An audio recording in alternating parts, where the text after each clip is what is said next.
ಮಕ್ಕಳಿಗೆ ಆ ಗಾರ್ಡಿಯನ್ಸ್ ಯಾರು ಅನ್ನೋದು ಸಂಪೂರ್ಣವಾಗಿ ಈ ಕಾನೂನಲ್ಲಿದೆ.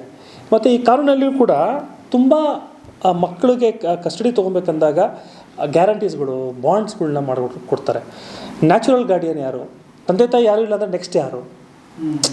ತಂದೆ ತಾಯಿ ಯಾರೂ ಇಲ್ಲ ಅಂದರೆ ನೆಕ್ಸ್ಟ್ ಬರೋದು ಯಾರು ಅಂದರೆ ನೆಕ್ಸ್ಟು ತಂದೆಯ ಅಪ್ಪ, ಆ ಕುಟುಂಬ ಹೈರಾಕಿಗಳು ಹಂಗೆ ಬರ್ತವೆ. ಆಮೇಲೆ ಅವ್ರ ಕಡೆ ಯಾರು ಇಲ್ಲ ಅಂದರೆ ತಾಯಿನ ಅಪ್ಪ ಅಮ್ಮ ಈ ಕಡೆ ಹೆಂಗೆ ಬರ್ತವೆ, ಚಿಕ್ಕಪ್ಪ. ಮತ್ತು ಯಾರೂ ಇಲ್ಲ, ಯಾರೋ ಒಬ್ಬ ಚಿಕ್ಕಪ್ಪನೋ ದೊಡ್ಡಪ್ಪನೋ ಇರ್ತಾನೆ, ಅವನ ನ್ಯಾಚುರಲ್ 4 ಜನ ಇರ್ತಾರೆ, ಅವನ ನ್ಯಾಚುರಲ್ ಗಾರ್ಡಿಯನ್ ಹೆಂಗೆ ಮಾಡ್ಕೊಳ್ಳೋದು ನಾವು?